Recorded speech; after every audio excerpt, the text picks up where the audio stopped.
Dear students, I am Dr. Kiran Tak, Department of Botany, Meera girls college Udaipur. आज हम unit first taxonomy जो paper है हमारा first paper second year का, उसका यूनिट फर्स्ट का हम क्लासिफिकेशन पार्ट हम पहले पढ़ चुके हैं। उसमें आपके कोर्स में 4 डिफरेंट प्रकार के क्लासिफिकेशन को हमको अध्ययन करना है। तो आज हम देख रहे हैं बेंथम एंड हुकर के द्वारा दिया गया plant classification. Bentham and Hooker ने सीड प्लांट के लिए जो क्लासिफिकेशन दिया था, it was a very natural system of classification. और एक्चुअल में ये जो क्लासिफिकेशन है ये एपीडी कैंडोले सिस्टम का एक प्रकार से एलेबोरेशन है, अर्थात उसका एक विस्तृत रूप है। दोनों साइंटिस्ट हुकर एंड बेंथम वो रॉयल बॉटनिकल गार्डन जो कि इंग्लैंड में है उससे क्लोजली एफिलिएटेड थे। और ये जो सिस्टम है बॉटनिकल क्लासिफिकेशन का, यह प्रिंसिपल ऑफ नेचुरल एफिनिटीज पर आधारित था और प्री डार्विनियन माना जाता है, क्योंकि इस प्रकार ये जो क्लासिफिकेशन है इसके अंतर्गत इन्होंने फाइलोजेनेटिक सिस्टम को फॉलो नहीं किया, अर्थात कोई भी इसमें फाइलोजेनी कंसेप्ट को कोई भी कंसिडर नहीं किया था। लेकिन फिर भी ये क्लासिफिकेशन बहुत ही इजी क्लासिफिकेशन है और प्लांट्स को नेचर में आइडेंटिफाई करने के लिए बहुत अच्छा क्लासिफिकेशन है। बेंथम एंड हुकर के द्वारा दिया गया क्लासिफिकेशन जेनरा प्लांटेरम नाम की बुक में पब्लिश किया गया था, जो कि जिसका काल 1862 से 1883 के बीच में आता है। और इसके इन्होंने इस जेनरा प्लांटेरम बुक के इन्होंने 3 वॉल्यूम पब्लिश किए थे, और जिसके अंतर्गत उन्होंने सीड प्लांट की 202 फैमिलीज, उसके अंतर्गत 7569 जेनरा को उन्होंने डिस्क्राइब किया है तथा 97,2005 सीड प्लांट की स्पीशीज को डिस्क्राइब किया है। और इस क्लासिफिकेशन के अंदर सबसे पहले उन्होंने डाइकोटिलिडन को रखा है और बाद में मोनोकोटिलिडन को रखा है, अर्थात इस क्लासिफिकेशन के according dicot is more primitive and monocotyledon they are advance. तो डाइकोटिलिडन्स के अंदर रेनिन कुलेसी से स्टार्ट होता है और मोनोकोटिलिडन की ग्रेमिनीज पे ये एंड होता है। ये उन दोनों साइंटिस्ट का फोटोग्राफ है और ये बुक का कवर्ड पेज है जेनेरा प्लांटेरम, जो कि 3 वॉल्यूम में लिखी गई थी और इन बेंथम एंड हुकर के द्वारा ये बुक पब्लिश की गई थी। तो दोनों ये इनके फोटोग्राफ्स हैं। यदि हम इसकी एक समरी देखें बेंथम एंड हुकर की, तो इसके अंतर्गत अभी हम डिटेल में बाद में देखेंगे, इसका हम की पॉइंट देख लेते हैं।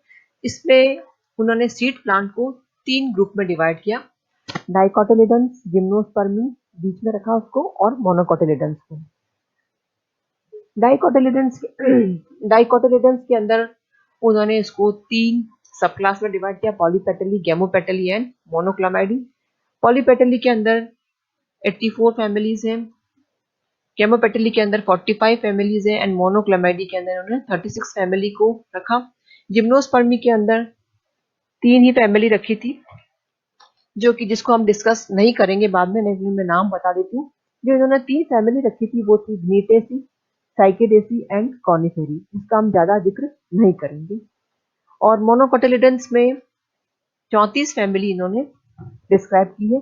इस प्रकार से बेंथम एंड हुकर के क्लासिफिकेशन में करीबन टोटल 202 फैमिलीज रखी गई है, जिसके अंदर 7,569 प्लांट्स हैं और 97,205 स्पीसीज को उन्होंने डिस्क्राइब किया है।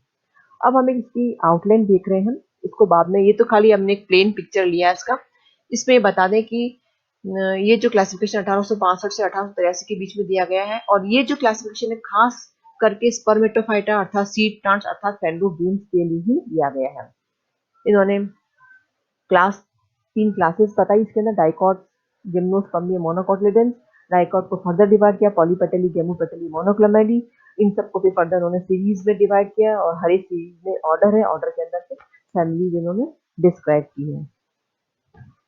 ये जो मैंने स्लाइड आपको दिखा रही हूँ बच्चों, इसकी खासियत ये है कि इसके अंदर मैंने आपको एग्जाम में याद करने के हिसाब से कुछ ट्रिक्स बताइए, कुछ कोड वर्ड्स बताएं जिस जो कि आप आसानी से संख्या उनकी याद कर सकते हैं, उनका नॉमेनक्लेचर, उनकी जो सीरीज है या फैमिलीज है उसको हम नाम आराम से उसको याद कर सकते हैं। तो वैसे तो इसके अंदर 202 फैमिलीज डिस्क्राइब की गई इस क्लासिफिकेशन के अंतर्गत, लेकिन हमारे सिलेबस में 24 फैमिलीज ही हम पढ़ेंगे। और बुक में इसमें प्रश्न भी पूछा जाता है कि भाई बेंथम एंड हुकर का सिस्टम किस में डिस्क्राइब किया गया था, तो इसका आंसर होगा कि जेनेरा प्लांटरम में इस क्लासिफिकेशन को प्रपोज किया गया था। इस चार्ट में आप यहाँ देख भी रहे हैं कि इसको जो सीड प्लांट्स है उसको 3 क्लासेस में डिवाइड किया है, डाइकोटिलेडन्स, जिम्नोस्पर्मी, मोनोकोटिलेडन्स। डाइकोटिलेडन्स के अंदर 3 सब क्लास है, पॉलीपेटली, गेमोपेटली एंड मोनोक्लेमेडी। ना पॉलीपेटली के अंदर फिर हर एक को अपनी सीरीज में इन्होंने डिवाइड किया। पॉलीपेटली के अंदर 3 सीरीज है, गेमोपेटली के अंदर अगेन 3 सीरीज है और मोनोक्लेमेडी के अंदर 8 सीरीज है। पॉलीपेटली के अंदर सीरीज मैंने यहाँ पर लिखा है TDC और उसके नीचे लिखा है 645 645। यह मैं आपको बता दूं कि आप लोग बच्चों याद करने का मैं तरीका बता रही हूँ आपको। यहाँ पर आप लोग आपका जो पढ़ाई कर रहे हो आप, वो क्या कहलाता है, 3 ईयर डिग्री कोर्स है ना। तो 3 ईयर डिग्री कोर्स की शॉर्ट फॉर्म अगर हम उसको एब्रिविएशन में देखें तो TDC कहलाता है। 3 year, T 3 year, degree and C का मतलब कोर्स। तो ऐसे इसको याद करेंगे तो थैल्मीफ्लोरी का फर्स्ट लेटर है T, डिस्टिफ्लोरी का फर्स्ट लेटर है D और कैल्सीफ्लोरी का फर्स्ट लेटर है C। तो TDC, थैल्मीफ्लोरी, डिस्टिफ्लोरी एंड कैल्सीफ्लोरी। तो इस प्रकार से आप याद करेंगे। नाउ एक शब्द एक आपको और भी याद रखना पड़ेगा, 645। 645 से मतलब हुआ कि थैल्मीफ्लोरी में 6 ऑर्डर है, डिस्टिफ्लोरी में 4 ऑर्डर है यहाँ, और कैल्सीफ्लोरी में 5 ऑर्डर है। ठीक है, देन तो 645 का मतलब हुआ TDC। TDC से मतलब हुआ कि आपकी अलग अलग ये सीरीज है, इस सीरीज में कितने कितने ऑर्डर है, 6 4 5 ऑर्डर है। अब हम थैल्मीफ्लोरी की बात करें तो थैल्मीफ्लोरी में जो 6 ऑर्डर है उसका कोड हम याद कर लेते हैं, RPPCGM। ये आपको याद रखना पड़ेगा ताकि हमको इजीली हम उसको नाम, जो कि क्लासिफिकेशन में कई अलग अलग बहुत डिफिकल्ट नाम होते हैं, तो आपको याद करने का तरीका बता रही हूँ मैं। तो RPPCGM, आर का मतलब first ranales, then P parietales, polygalinae, caryophyllinae, guttiferales and malvales. इसके अंतर्गत इस ऑर्डर, ये जो थैलेमीफ्लोरी के अंदर जो 6 ऑर्डर है, इसके अंदर भी आपकी सिर्फ 6 फैमिली आपकी सिलेबस में। मैंने यहाँ रेडिंग से ये आपको दर्शा रखा है। यहाँ पर रेनेल्स के अंदर रेननकुलेसी है, पैराइटेल्स के अंदर ब्रेसिक, 3 फैमिली, पैराइटेल्स के अंदर ब्रेसिकेसी, कैरियोफिल सॉरी कैपेरेडेसी एंड पेपावरेसी। देन पॉलीगेनली में कोई भी आपकी फैमिली नहीं है, कैरियोफिलेनी में कैरियोफिलेसी है, एंड मालवेल्स में मालवेसी फैमिली कोर्स में आके है। इन सबको हम एक एक फैमिली को बाद में कवर करेंगे। तो इस प्रकार से आपकी थैल्मीफ्लोरी में 6 फैमिलीज आपके सिलेबस में है।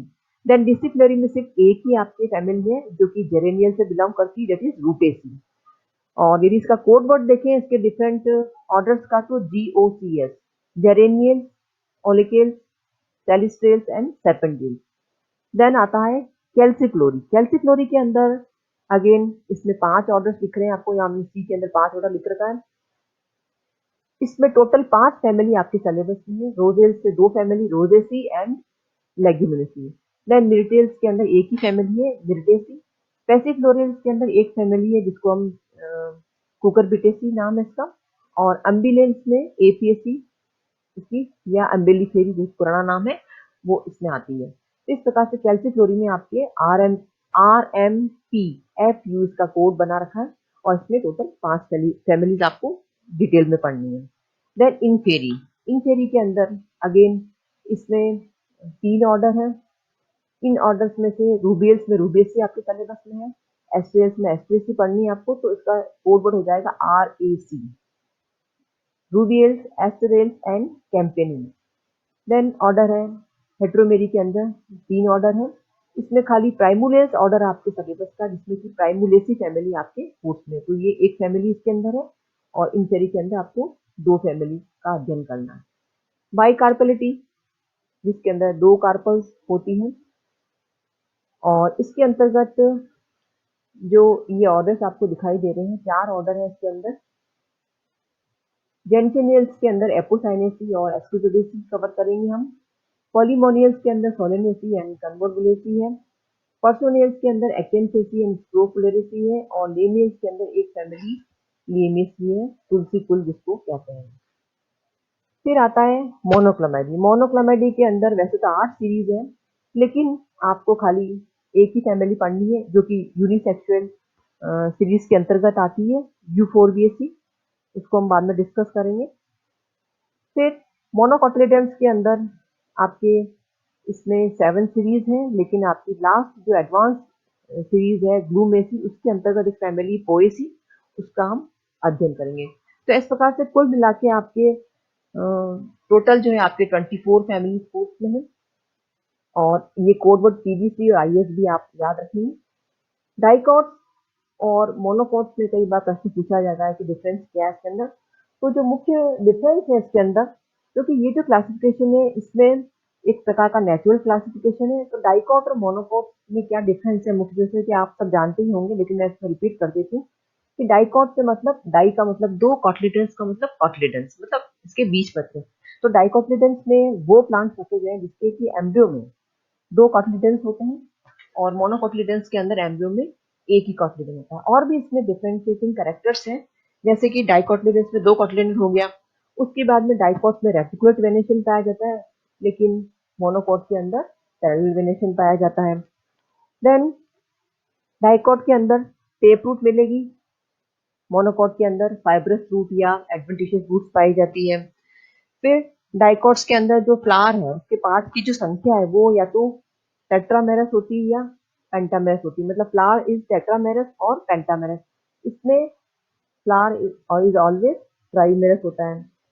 डाइकोट में vascular bundles they are arrange in the ring, लेकिन मोनोकोट में वेस्कुलर बंडल्स ग्राउंड टिश्यू के अंदर स्कैटर्ड होते हैं, बिखरे हुए होते हैं। वेस्कुलर बंडल डाइकोट्स के अंदर ओपन होते हैं, अर्थात बीच में कैम्बियम पाया जाता है, जिसकी वजह से इसमें सेकेंडरी ग्रोथ होती है। लेकिन मोनोकोट्स में जो वेस्कुलर बंडल्स होते हैं वो क्लोज होते हैं, और क्लोज होने की वजह से इसमें कोई कैम्बियम नहीं पाया जाता है, तो there is no secondary growth in case of monocotyledons. तो ये हुआ क्लासिफिकेशन। अब हम